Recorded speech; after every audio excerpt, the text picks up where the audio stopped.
واقعہ تو یہ ہے کہ مخلوق کے گناہوں کی وجہ سے زمین کی برکتیں سلب کر لی جاتی. اللہ تعالیٰ کا ارشاد ہے سورۃ الاعراف 96، اور اگر ان بستیوں کے رہنے والے ایمان لاتے اور پرہیزگاری اختیار کرتے تو ہم آسمان اور زمین کی برکتوں کا دروازہ ان کے لیے کھول دیتے. یہ اللہ کا وعدہ ہے. آسمان سے بھی رزق برستا اور زمین بھی خزانے اگلتی. مزید ارشاد ہے سورۃ الجن آیت 16 اور 17، اور اگر یہ لوگ سیدھے رستے پر قائم رہتے، یعنی سیدھے رستے کو چھوڑ نہ دیتے، قرآن پڑھ کر قرآن کے تارک نہ ہوتے، تو ہم انہیں پانی کی ریل پیل سے سیراب کرتے، کیونکہ پانی زندگی کی بنیاد ہے، تاکہ برسات کی نعمت میں ہم ان کا امتحان کریں کہ نعمتیں پا کر پھر مزید وہ کیا کرتے ہیں، کیونکہ امتحان تو دونوں طرح ہوتا ہے. گناہوں کے ارتکاب سے بندہ رزق اور روزی سے محروم کر دیا جاتا ہے. پیچھے آپ پڑھ چکے ہیں مسند احمد کی حدیث شریف میں ہے ان روح القدس نفث فی رعی انه لن تموت نفس حتى تستكمل رزقها فاتقوا الله واجملوا في الطلب فانه لا ينال ما عند الله الا بطاعته. یہاں تک یہ ابن ماجہ کی روایت ہے، اور اگلا حصہ جو ہے یہ مسند الشہاب کا اور ضعیف ہے. وان الله جعل الروح والفرح في الرضاء واليقين وجعل الهم والحزن في الشك والسخط. روح القدس نے میرے قلب میں یہ بات القاء فرمائی، یعنی نبی صلی اللہ علیہ وسلم نے فرمایا کہ میرے دل میں یہ بات ڈالی کہ کوئی انسان اس وقت تک نہیں مرے گا جب تک کہ وہ اپنا رزق پورا نہ کر لے. بس تم اللہ تعالیٰ سے ڈرتے رہو اور اچھے طریقے سے اسے طلب کرو، یہ حرام سے نہیں، حلال سے. جو ملنا آپ کو مل کر رہے گا، جلد بازی سے حرام کی طرف مت جاؤ، کیونکہ اللہ تعالیٰ سے جو کچھ مل سکتا ہے اس کی اطاعت ہی سے مل سکتا ہے. اور اللہ تعالیٰ نے رحمت اور فرحت اپنی رضامندی اور یقین ہی میں رکھی ہے، شک اور خفگی میں ہم و حزن کے سوا کچھ نہیں. یہ جو آخری حصہ اگرچہ ضعیف روایت ہے، لیکن ویسے اگر اس بات کو دیکھیں تو بات یہ کہ جو بندہ اللہ سے راضی رہتا ہے اللہ تعالیٰ اس کو راضی کر دیتا ہے، اور جو بندہ اللہ سے ناراض ہوتا ہے، جیسے کہ ایک اور حدیث میں آتا ہے، تو اللہ اس سے ناراض ہو جاتا ہے. یعنی غم اور دکھ کے موقع پر اگر انسان یہ کہے کہ میرے ساتھ ہی ایسا کیوں ہوا، تو یہ اللہ سے ناراض ہونا ہے. اللہ بہتر سمجھتا ہے، زیادہ اچھی طرح جانتا ہے کہ کس کو کیا ملنا چاہیے. اور وہ حدیث قدسی جو امام احمد نے کتاب الزہد میں بیان کی ہے، جس سے پہلے بھی آپ ملاحظہ فرما چکے ہیں، انا اللہ اذا رضیت بارکت ولیس ببرکتی منتہا وَإِذَا غَضِبْتُ لَعَنْتُ وَلَعْنَتِي تُدْرِكُ السَّابِعَ مِنَ الْوَلَدِ. کتاب الزہد امام احمد. میں اللہ ہوں، میں راضی ہو جاؤں تو برکت دیتا ہوں اور میری برکت کی کوئی انتہا نہیں، اور جب میں خفا ہوتا ہوں تو لعنت بھیجتا ہوں اور میری لعنت اس کی 7ویں اولاد تک پہنچتی. اور حقیقت یہ ہے رزق اور عمل کی وسعتیں اس کی کثرت اور فراوانی کی وجہ سے نہیں ہیں، عمر کی زیادتی مہینوں اور برسوں کی کثرت کی وجہ سے نہیں، یعنی عمر کا زیادہ ہونا مہینوں اور سالوں کا زیادہ ہونا نہیں، بلکہ رزق و عمر کی کثرت و وسعت یہ ہے کہ اس میں برکت پیدا ہو، تھوڑے وقت میں انسان زیادہ کام کر لے. آپ دیکھیے کہ آج کل ہر شخص کس بات کی شکایت کرتا ہے؟ ٹائم کم، مصروفیت زیادہ ہے، کام ختم ہی نہیں ہوتا. ہم سب کو اس بات کی دعا کرنی چاہیے کہ اللہ تعالیٰ ہمارے وقت میں برکت ڈالے، کاموں میں برکت ڈالے. بندے کی عمر اس کی مدت زندگی ہے. عمر کیا ہے؟ زندگی کی جو مدت، ٹائم پیریڈ. اور جو شخص اللہ تعالیٰ کو چھوڑ کر کسی دوسری جانب مشغول ہو جائے اس کی زندگی کہاں. اس زندگی سے تو چوپایوں کی زندگی اچھی ہے. انسان کی زندگی تو اسی وقت ہے جب اس کا قلب اور روح زندہ ہو. اصل زندگی دل کی زندگی ہے، اور قلب کی زندگی اس وقت ہے جب وہ اپنی خالق کی معرفت حاصل کرے. کیا کرے؟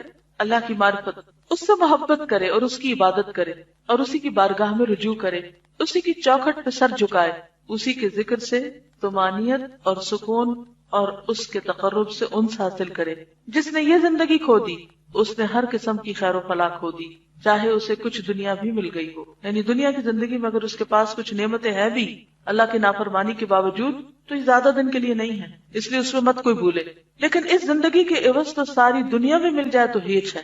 ہیچ کا کیا معنی؟ حقیر. بندہ جس چیز کو بھی کھو بیٹھے اس کا عوض اور بدل ممکن ہے، لیکن اللہ تعالیٰ کو کھو بیٹھنے کا کوئی عوض اور بدل ہی نہیں. فقیر اور محتاج بالذات، غنی بالذات کا بدل، عاجز بالذات، قادر بالذات کا عوض اور مردہ زندے کے برابر کیوں کر ہو سکتا ہے؟ فقیر اور محتاج بالذات یعنی جو اپنی ذات میں فقیر ہے، کون؟ انسان. غنی بالذات جو اپنی ذات میں غنی ہے، کون؟ اللہ.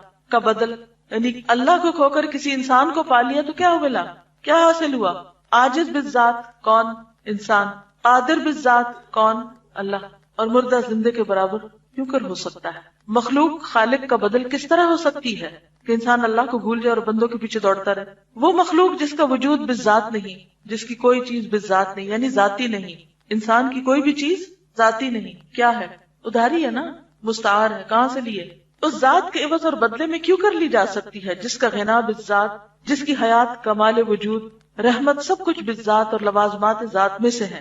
جو شخص ایک ذرے کا بھی مالک نہیں اس ذات کے بدلے میں کیوں کر لایا جا سکتا ہے جو آسمانوں اور زمینوں کی مالک اور مختار ہے. پھر بھی عورتیں کہتی ہیں کہ اللہ کا حکم کیسے مانے، شوہر ناراض ہوتے ہیں تو اللہ کی جگہ شوہر کو لے آئیں نا. کبھی ماں باپ کا بہانا، کبھی کسی اور بڑے کا بہانا. کوئی بھی انسان جس سے ڈر کر کہ اگر میں نے اس کو ناراض کیا تو اس کا نفع مجھے نہیں ملے گا، اس سے ڈر کر اگر آپ اللہ کو ناراض کرتے ہیں تو بہت گھاٹے کا سودا ہے. کوئی بھی انسان جو آپ کو غلط بات کہتا ہے اور آپ اس کی غلط بات میں ہاں ملاتے ہیں اور اس کو راضی کرنے میں اللہ کو ناراض کر جاتے ہیں، کیا حاصل کیا، کیا کمایا، کیا پایا؟ کسی انسان کی خوشی میں، کسی انسان کی خاطر آپ اپنی آخرت برباد کر لیتے ہیں. کیا حاصل کیا؟ ایسا کب ہوتا ہے، کیسے ہوتا ہے؟ ہم انسانوں کو ناراض کیوں نہیں کر سکتے؟ مثلاً آپ دیکھیے کہ اذان ہو چکی مغرب کی، اتنے میں آپ کی دوست کو فون آ جاتا ہے اور وہ کیا چاہتی ہے آپ سے کہ آپ اس سے باتیں کریں چاہے نماز لیٹ ہو جائے، اور آپ اس ڈر سے فون نہیں رکھتے اور نہ اسے بتانے کی جرات کرتے ہیں کہ میری نماز لیٹ ہو رہی ہے، کیونکہ آپ کو یہ ڈر ہے کہ اگر آج میں نے یہ کہا تو آئندہ وہ فون ہی نہیں کرے گی اور دوستی بگڑ جائے گی. کیا کھویا، کیا پایا؟ کس کو ناراض کر کے کس کو راضی؟ بعض اوقات ہم حکمتوں اور وقتی طور کا عذر لیتے لیتے لیتے اپنی مرضی کر رہے ہو. ٹھیک ہے، تدریج، دوسرے کے ساتھ ڈسکس کرنا اور بڑے فتنے کی بجائے چھوٹے فتنے میں رہنا وہ الگ ہے، لیکن بعض اوقات حقیقت میں ایسا نہیں ہوتا. اصل بات ہی کہ ہم سٹرگل ہی نہیں کرتے کیونکہ ہم خود بھی اسی پہ راضی ہوتے ہیں جو کوئی اور ہمیں کہہ رہا ہوتا ہے اور ہم اس پہ ڈالنا چاہتے ہیں. یعنی بعض عورتیں شوہر کا صرف بہانہ کرتی ہیں اور شوہر کی بلا کو بھی نہیں پتا ہوتا. یعنی بعض تو واقعی سیویئر کیسز ہیں، اس میں تو انسان کو بعض اوقات کافی مشکل ہوتی ہے، لیکن بعض اوقات ہم صرف مرضی اپنی کرنا چاہتے ہیں اور نام اس کا لگاتے تاکہ کل اللہ کے یہاں وہ پکڑا جائے گا، میری تو چھوٹ ہو جائے گی، میں یہاں بھی چھوٹی وہاں بھی چھوٹی، کیا نفع کا سودا ہے. تو کیا اللہ کو نہیں پتا کہ اصل مشکل کہاں ہے، کس کو دھوکہ دے رہے ہیں؟ کئی دفعہ لوگ غلط کام کرنا چاہتے ہیں جا کے کسی سے فتویٰ لے لیتے ہیں اور اس غریب کو یہ بھی نہیں بتاتے کہ اصل بات کیا ہے. اپنی مرضی کا سوال لکھ کے اپنی مرضی کا جواب لیتے ہیں اور پھر اپنے آپ کو مطمئن کر لیتے ہیں کہ وہ فلاں عالم نے کہا تھا کہ ایسا کر لو، اور پھر کیا کہتے ہیں کہ اب ذمہ داری عالم کی ہوگی، ہماری نہیں، ہم چھوٹ گئے. اور عالم بھی کیوں ایسی بات کر رہے ہیں؟ عالم کی بھی پکڑ ہے وہاں جہاں وہ بندوں کو راضی کرنے کے لیے حق چھپا رہا ہے. بنی اسرائیل کے علماء کی کیوں شامت آئی؟ کیا کیا تھا انہوں نے؟ وَتَكْتُمُونَ الْحَقَّ وَأَنْتُمْ تَعْلَمُونَ. اصل بات ہی یہی، ہم اندر سے خود کمزور ہوتے ہیں. جس بات پر آپ 100% کنونسڈ ہوں، یقین ہو آپ کا کہ یہ درست ہے، تو دوسرے کو بتانے میں مشکل ہوتی ہے کبھی، لیکن ایسی بھی نہیں کہ آپ حق کنوے نہ کر سکیں. لیکن اگر ہم خود شیکی ہوں، خود شیکی ہیں، خود کنونسڈ نہیں ہے کسی بات پہ، تو ہم اسے کنوے بھی نہیں کر سکتے. معصیت سے رزق اور عمر کی برکتیں اس لیے سلب ہو جاتی ہیں کہ معصیت اور ارباب معصیت پر شیطان مسلط ہو جاتا ہے اور ان پر اس کی حکومت قائم ہو جاتی. اہل عصیان کے تمام دفاتر اس کے پاس ہوتے ہیں. ظاہر ہے شیطان کا قرب جسے بھی ہوگا اس سے برکت سلب کر لی جائے گی. یہی وجہ ہے کہ کھانے پینے، کپڑے پہننے، سواری، جماع وغیرہ مواقع میں بسم اللہ الرحمن الرحیم کہنا شارع نے مشروع فرمایا ہے، کیونکہ ذکر الہی خیر و برکت کا موجب ہے. اس سے شیطان بھاگتا ہے اور حصول برکت کی راہیں کھل جاتی ہیں. اللہ کی برکت کو کوئی چیز روک نہیں سکتی. ہر وہ چیز جو اللہ کے سوا کسی اور کے لیے ہو اس سے برکت چھین لی جاتی. ہر وہ چیز جو اللہ کے سوا کسی اور کے لیے ہو اس سے برکت چھین لی جاتی. کون سی برکت؟ علم، رزق، عمل، اطاعت، عبادت. کیونکہ برکت تو پروردگار عالم ہی کی بارگاہ سے اترتی ہے، ساری برکتیں وہیں سے آتی. اور ہر وہ چیز جو اس کی طرف منسوب و مبارک ہوتی، اس کا نام مبارک ہے، اس کا رسول مبارک ہے، اس کا وہ بندہ مبارک ہے جو ایمان رکھتا ہے، اللہ کی مخلوق کو نفع پہنچاتا ہے. بیت اللہ الحرام مبارک، ملک شام مبارک. سرزمین شام کی برکتوں کا ذکر قرآن حکیم میں 6 آیتوں میں کیا گیا.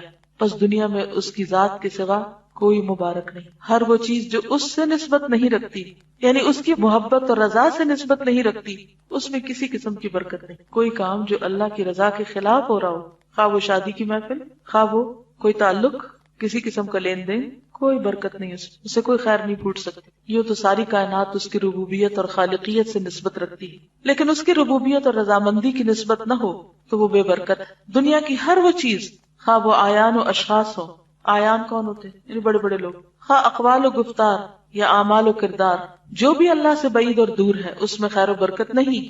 جو چیز اس سے قریب ہوگی بقدر قربت اس میں خیر و برکت ہوگی. جو جتنی قریب اتنی خیر و برکت والی. برکت لعنت کی ضد ہے. بس وہ زمین جس پر اللہ نے لعنت کی، یا وہ آدمی جس پر اس کی لعنت ہو، یا وہ کام جس پر اللہ کی لعنت ہو، خیر و برکت سے دور اور بہت ہی دور ہوگا. وہ چیزیں بھی خیر و برکت سے محروم ہوں گی جن کا ان ملعون چیزوں سے کسی قسم کا تعلق ہوگا۔ اللہ تعالیٰ نے اپنے دشمن ابلیس پر لعنت بھیجی اور اپنی ساری مخلوق سے اسے دور تر پھینک دیا، اس لیے ہر وہ چیز جسے ابلیس سے کسی قسم کی نسبت اور تعلق ہوگا اس پر بقدر نسبت و تعلق لعنت ہوگی۔ ظاہر ہے کہ عمر، رزق، علم اور عمل وغیرہ سے برکتوں کے سلب ہونے میں گناہوں کا بڑا دخل ہے، اور معاصی کے اثرات بہت دور رس ہیں۔ پس وہ وقت جس کے اندر تم اللہ کی نافرمانی کرو، یا وہ مال جس کے ذریعے اللہ کی نافرمانی ہو، یا وہ جسم اور مال، قوت، جاہ و منزلت اور علم و عمل جس کے ذریعے اللہ کی نافرمانی ہوتی ہو، وہ اللہ کے یہاں نافرمانی کرنے والے کے خلاف حجت ہے، اور یہ اس کے حق میں قطعاً مفید نہیں۔ صرف وہی چیز کارآمد ہوگی جو طاعت الہی میں صرف کی جائے۔ یہی وجہ ہے کہ بعض لوگ 100 برس زندہ رہتے ہیں لیکن انہیں بمشکل 20 سال کی عمر نصیب ہوتی۔ بعض کے پاس سونے چاندی کے انبار ہوتے ہیں اور مال و دولت سے ان کے خزانے پر ہوتے ہیں، لیکن در حقیقت اس میں سے 1000 درہم بھی ان کی قسمت میں نہیں ہوتے۔ یہی حال جاہ و منزلت اور علم کا ہے۔ حدیث شریف میں ہے، الدنیا ملعونۃ ملعون ما فیہا الا ذکر اللہ عز وجل وما والاہ او عالم او متعلم۔ ترمذی، ابن ماجہ نے بھی اس کو روایت کیا۔ دنیا ملعون ہے اور جو کچھ اس میں ہے ملعون ہے سوائے ذکر اللہ کے، یا جو اس سے تعلق رکھے، یا عالم یا متعلم، سیکھنے والا یا سکھانے والا۔ ایک اور حدیث میں ہے، ملعونۃ ملعون ما فیہا الا ما کان للہ۔ یہ ترمذی کی روایت یہی ضعیف ہے، مفہوم ملتا جلتا اوپر سے۔ دنیا ملعون ہے اور دنیا میں جو کچھ ہے ملعون ہے سوائے اس کے جو اللہ تعالیٰ کے لیے ہو۔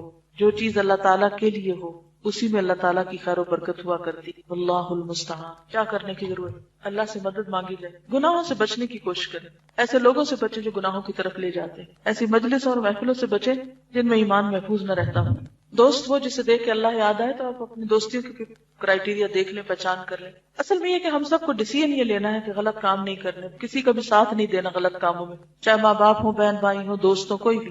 نیکی میں تعاون کرنا ہے، برائی میں کسی سے بھی تعاون نہیں کرنا، چاہے کوئی ناراض ہوتا ہے یا راضی۔ اگر کوئی وقتی طور پہ ناراض بھی ہو جائے گا نا اور ہم نے اللہ کو راضی کر لیا تو اللہ اس کو بھی ہم سے راضی کر دے، لیکن اگر اللہ کو ناراض کر کے اس کو راضی کیا تو اللہ بھی ناراض اور اللہ اس کو بھی ہم سے ناراض کر دے گا کسی دن۔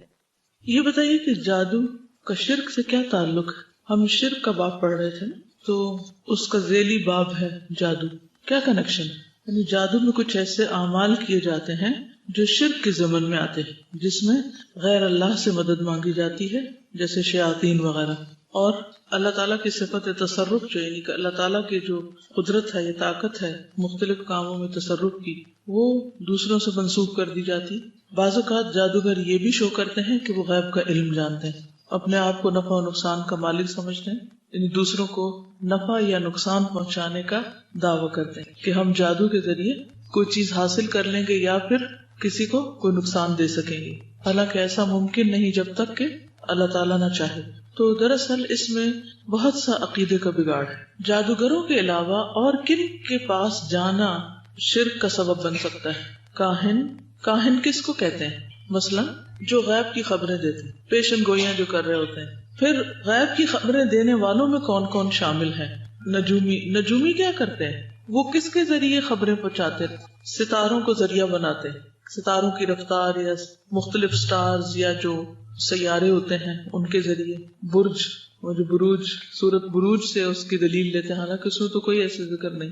اور کون ہوتے ہیں جن کے پاس جا کر انسان شرک کا مرتکب ہوتا ہے؟ فال گیر، یعنی جو فال نکالتے ہیں۔ فال کے لیے کس چیز کا استعمال کیا جاتا ہے؟ پرندے، طوطا وغیرہ کو۔ اچھا، اور پامسٹ، جو ہاتھ کی لکیریں دیکھتے ہیں، اس میں کیا برائی ہے؟ ہاتھ کی لکیریں دیکھنا تو ایک سائنس ہے، ایک علم ہے، ایک فن ہے، تو اس کا کیا تعلق ہے شرک سے؟ جی، مستقبل کے بارے میں کسی بھی چیز کے علم کا دعویٰ کرنا درست نہیں، کیونکہ کل کیا ہونے والا ہے قرآن مجید میں آتا ہے، ما تدری نفس ماذا تکسب غدا، کسی کو نہیں پتا کہ اس نے کل کیا کرنا ہے۔ لکھا ہے قرآن میں، کس سورت میں آئی؟ سورت لقمان، اس کے آخر میں آتا ہے۔ تو جب اللہ ہی کو پتا ہے کہ کل کیا ہونا ہے تو ہم کسی کے آگے کیوں ہاتھ پھیلا کے اپنا حال وہاں سے جاننے کی کوشش کرتے ہیں؟ اور کون سا طریقہ ہوتا ہے؟ رومال یا ذائچے بنانے والے وہ کیا کرتے ہیں؟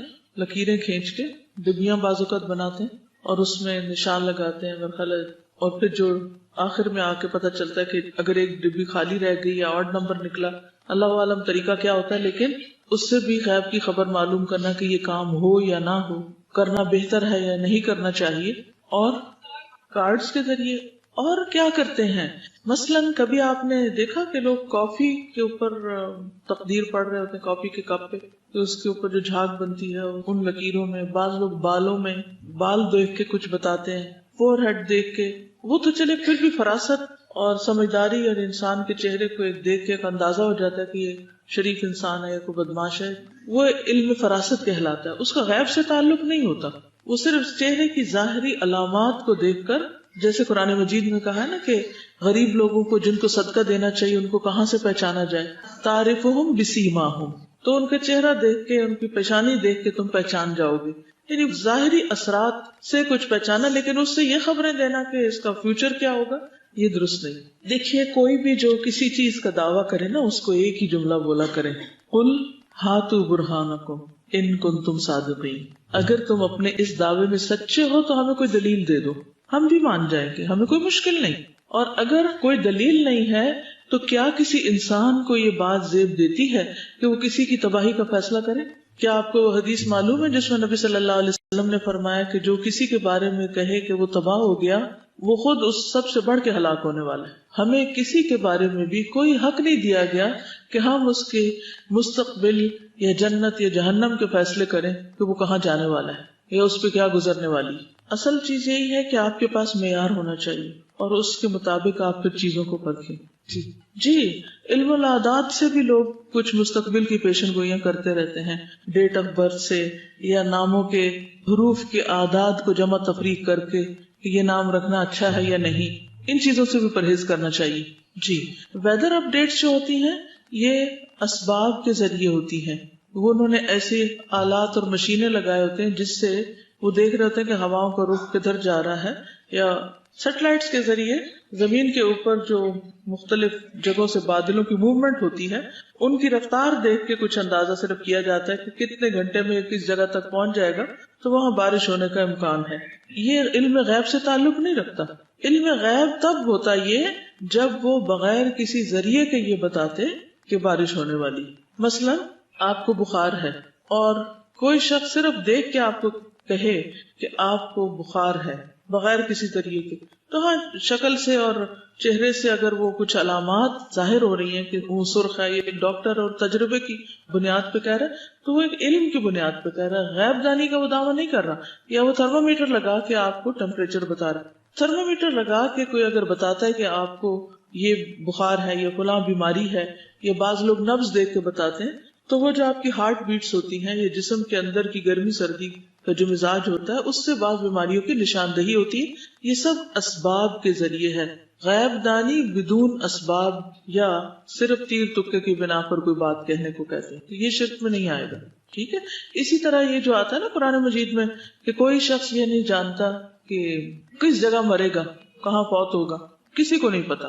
کئی دفعہ آپ نے دیکھا ہوگا کہ انسان کی موت لکھی ہوتی ہے تو وہ خود بخود وہاں پہنچ جاتا ہے. اور اسی طرح کہ کوئی مادہ کیا جنے گی. اب بغیر آلات کی مدد کے اگر کوئی یہ دعویٰ کرتا ہے تو یہ شرک ہے.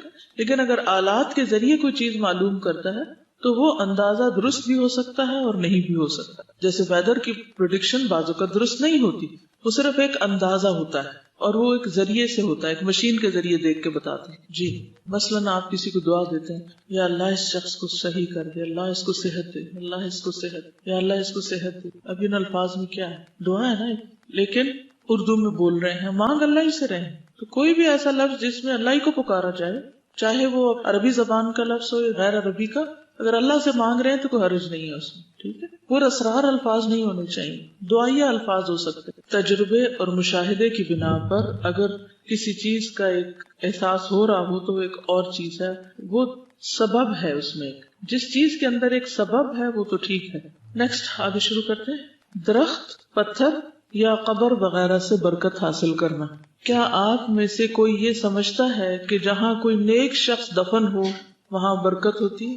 کیا ہم کسی بھی نیک شخص کے بارے میں یہ دعویٰ کر سکتے ہیں کہ وہ واقعی کامیاب ہو گیا اور وہ اپنی قبر کے اندر واقعی جنت کے باغوں میں سے ایک باغ میں ہے؟ کسی کے بارے میں ہم فیصلہ کر سکتے ہیں؟ نہیں. ارشاد باری تعالیٰ ہے افرأیتم اللات والعزی ومناۃ الثالثۃ الاخری، اب ذرا تم بتاؤ تم نے کبھی اس لات اور عزا اور تیسری ایک اور دیوی منات کی حقیقت پر غور کیا ہے؟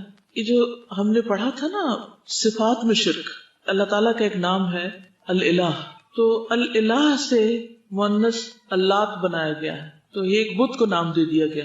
پھر العزا جو ہے یہ العزیز جو صفت ہے اللہ کی اس سے مشابہ، یہ کچھ دیویوں کے نام تھے جو اہل عرب نے رکھے ہوئے تھے۔ سورۃ النجم کی آیت ہے اب ذرا بتاؤ تم نے کبھی اس لات اور عزا اور تیسری ایک اور دیوی منات کی حقیقت پر غور کیا ہے کہ ان کی کیا حقیقت ہے؟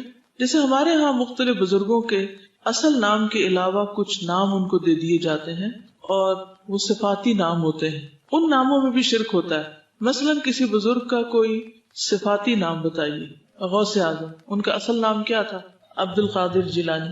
انہوں نے اپنا نام کیا رکھا ہوا ہے کہ وہ القادر جو اللہ کی صفت ہے ان کے بندے ہیں، اور بندوں نے ان کا نام کیا رکھ دیا کہ وہ سب سے بڑے فریادیں سننے والے، لوگوں کی مشکل آسان کرنے والے۔ تو یہ کیا ہے؟ دراصل صفاتی شرک، صفات میں شرک ہے، اللہ کی صفات میں کسی اور کو شریک کرنا ہے۔ بہرحال لات کے بارے میں علامہ ابن کثیر فرماتے ہیں لات ایک سفید پتھر تھا جس پر خوب نقش و نگار کیا گیا تھا، اس کو ایک مکان میں سجا بنا کر رکھا گیا تھا، اور اس مکان کے ارد گرد ایک بہت بڑی اور مضبوط چار دیواری بنائی گئی تھی جس کو خوبصورت پردوں سے سجایا گیا تھا۔ اس کے باقاعدہ پجاری اور پروہت تھے، یہ اہل ثقیف کا بت تھا، تمام عرب اس پر فخر کیا کرتے تھے۔ دراصل لات نیک شخص تھا، حجاج کرام کو ستو پلایا کرتا، جب فوت ہو گیا تو لوگوں نے اس کی قبر کو اپنے مقاصد کے لیے اختیار کر لیا اور آہستہ آہستہ اس کا بت بنا کر پوجا شروع کر دی۔ جناب رسالت مآب صلی اللہ علیہ وسلم نے سیدنا مغیرہ بن شعبہ رضی اللہ عنہ کو اس کے گرانے کے لیے بھیجا۔ انہوں نے پہلے تو اس کو مسمار کیا، یعنی گرایا، اور پھر آگ لگا کر جلا دیا۔ جس طرح بنو ثقیف نے پتھر اور قبر دونوں کی الوہیت کو مد نظر رکھتے ہوئے ان کی عبادت شروع کر دی تھی، یعنی پتھر اور قبر کو الہ بنا رکھا تھا۔ اسی طرح آج کل لوگ قبروں پر بڑے بڑے کتبے اور اونچی قبریں بھی بنا لیتے ہیں اور وہاں عبادت شروع کر دیتے ہیں۔ اور جیسے یہ انہوں نے کیا ہوا تھا نا کہ اس کو سجایا ہوا تھا اور پھر پردے لٹکائے ہوئے تھے اور بہت اہتمام کیا ہوا تھا اور لوگ اس سے بہت محبت کرتے تھے اس جگہ سے۔ پھر اسی طرح العزا کے بارے میں علامہ ابن جریر یوں لکھتے ہیں عزا ایک درخت تھا جس کو چار دیواری میں گھیر لیا گیا تھا، اس کو بہت خوبصورت پردوں سے مزین کیا گیا تھا۔ یہ درخت مکہ مکرمہ اور طائف کے درمیان ایک وادی نخلا میں تھا۔ قریش مکہ اس درخت کی بے انتہا عزت اور توقیر کرتے تھے۔ یہ پتھر اور درخت دراصل نشان کے طور پر تھے جن کی دراصل قبریں یا جگہ بنائی گئی تھی، لوگوں کی زیارت گاہیں۔ امام نسائی اور ابن مردویہ ابو الطفیل سے روایت کرتے ہیں کہ رسول اکرم صلی اللہ علیہ وسلم نے جب مکہ مکرمہ فتح کر لیا تو سیدنا خالد بن ولید کو وادی نخلا کی طرف بھیجا کہ جا کر عزا کو کاٹ دے۔ خالد جب وادی نخلا پہنچے تو دیکھا وہاں 3 درخت تھے، تینوں کو انہوں نے کاٹ دیا اور مکان کو بالکل مسمار کر کے آپ کی خدمت میں حاضر ہوئے۔ رسول اکرم صلی اللہ علیہ وسلم نے فرمایا دوبارہ جاؤ، تم نے کوئی کام نہیں کیا۔ سیدنا خالد دوبارہ وہاں پہنچے تو عزا کے پجاریوں نے انہیں دیکھتے ہی پہاڑ کی پناہ لی اور یا عزا کے نعرے بلند کرنے لگے۔ سیدنا خالد اس مقام کے قریب گئے تو کیا دیکھتے ہیں کہ ایک عورت بالکل برہنہ حالت میں ہے، ننگی ہے، اس کے بال بکھرے ہوئے ہیں اور مٹی اٹھا اٹھا کر اپنے سر پہ ڈال رہی۔ سیدنا خالد تلوار کے وار سے اس کا کام تمام کر دیا۔ رسول اکرم صلی اللہ علیہ وسلم کی خدمت میں حاضر ہو کر تمام واقعہ بیان کیا۔ آپ صلی اللہ علیہ وسلم نے فرمایا وہی عورت عزا تھی۔ یہی صورتحال یا اس سے بھی بڑھ کر آج کل اولیاء کی قبروں اور مزاروں پر دکھائی دیتی ہے۔ قبروں مزاروں پر رنگ برنگی پٹیاں، کپڑے، چادریں، چراغاں، عجیب و غریب کرامات کی نسبت اور بجائے عبرت کی جگہ ہونے کے اسے زیارت گاہ میں تبدیل کرنے کا عمل، یہ سب سرگرمیاں بظاہر خوبصورت مگر شرک کا باب کھول کر اس میں داخل کرنے والی۔ منات مکہ اور مدینہ منورہ کے درمیان قدید نامی علاقے میں یا قدید نامی علاقہ میں ایک جگہ مشلل ہے، یہاں منات دیوی کا بت نصب تھا۔ خزاع، اوس اور خزرج تینوں قبیلوں کا یہ مشترک بت تھا۔ یہ تینوں قبیلے اس کی بے حد تعظیم و توقیر کرتے تھے، حتیٰ کہ حج کے لیے احرام بھی یہی سے باندھا کرتے۔ یہاں مشرکین آ کر بطور تبرک جانور ذبح کرتے اور خون گراتے اور بہاتے۔ فتح مکہ کے سال رسول اللہ صلی اللہ علیہ وسلم نے حضرت علی کو اس کو گرانے کے لیے بھیجا، چنانچہ انہوں نے اسے منہدم کر دیا۔ عن ابی واقد اللیثی قال خرجنا مع رسول اللہ صلی اللہ علیہ وسلم الى حنین ونحن حدثاء عہد بکفر وللمشرکین السدرہ یعکفون عندها وَيَنُوطُونَ بِهَا أَسْلِحَتَهُمْ يُقَالُ لَهَا ذَاتُ أَنْوَاطٍ فَمَرَرْنَا بِسِدْرَةٍ فَقُلْنَا يَا رَسُولَ اللَّهِ صلی اللہ علیہ وسلم اجعل لنا ذات انواط كما لهم ذات انواط فقال رسول الله صلی اللہ علیہ وسلم اللہ اکبر انها السنن قلتم والذی نفسی بیدی كما قالت بنو اسرائیل لموسى اجعل لنا الها كما لهم آلهة قال انکم قوم تجهلون لترکبن سنن من قال قبلکم. ترمذی. ابو واقد اللیثی بیان کرتے ہیں کہ ہم جنگ حنین کے موقع پر رسول اللہ صلی اللہ علیہ وسلم کے ساتھ مقام حنین کی طرف جا رہے تھے. ہمارا زمانہ کفر ابھی نیا نیا گزرا تھا. راستے میں ایک جگہ بیری کا درخت آیا جس کو ذات انوات کہا جاتا تھا. مشرکین اس درخت کے پاس بیٹھنا باعث برکت خیال کرتے تھے اور اپنے ہتھیار بھی اس پر لٹکاتے تھے. ابو واقد فرماتے ہیں کہ چلتے چلتے ہم ایک بیری کی درخت کے پاس سے گزرے تو ہم نے آپ سے عرض کی یا رسول اللہ صلی اللہ علیہ وسلم جیسے ان مشرکین کے لیے ذات انوات ہے ہمارے لیے بھی ایک ذات انوات مقرر کر دیجئے. رسول اللہ صلی اللہ علیہ وسلم نے یہ سن کر اللہ اکبر کہا اور فرمایا بخدا تم بالکل وہی بات کہہ رہے ہو جو بنی اسرائیل نے حضرت موسیٰ سے کہی تھی کہ ہمارے لیے کوئی ایسا معبود بنا دیں جیسے ان لوگوں کے معبود ہیں. تو موسیٰ علیہ السلام نے فرمایا تم بڑی نادانی کی باتیں کرتے ہو. پھر فرمایا تم بھی اگلی امتوں کے طریقہ کار پر چلو گے، یعنی جیسے پہلے قوموں نے یہ کام کی تم بھی کرو. لات و منات کے پجاری ان کی عزت اور توقیر کرتے تھے اور یہ اعتقاد رکھتے تھے کہ ان کے پاس آ کر جانوروں کو ذبح کرنا باعث برکت ہے. ان کے پاس آ کر دعائیں مانگتے اور ان سے امداد چاہتے تھے. اپنی حوائج کی تکمیل کے لیے ان پر اعتماد اور بھروسہ کرتے تھے، ان سے برکت اور سفارش کی امید رکھتے تھے. کیا صالحین کی قبروں پر جا کر تبرک حاصل کرنا جس طرح کے لات و منات کے پجاری کرتے تھے، درختوں اور پتھروں سے برکت حاصل کرنا جیسے عزا اور منات کے پرستاروں کا شیوا تھا، یکساں نوعیت کا شرک نہیں. جو شخص اس دور میں آج کل میں صالحین کی قبروں سے اسی طرح کی توقعات رکھتا ہے یا کسی درخت اور پتھر کی توقیر کرتا ہے یعنی عزت کرتا ہے، ان سے مدد کا طالب ہوتا ہے، وہ بھی گویا مشرکین عرب کا سا عمل کرتا ہے. چنانچہ شجر و حجر یا کسی قبر سے تبرک حاصل کرنے کی نسبت سے دل کو ان کی طرف جھکانا شرک فی العبادات کے زمرے میں آ جاتا ہے جس سے اپنے آپ کو بچانا ضروری ہے.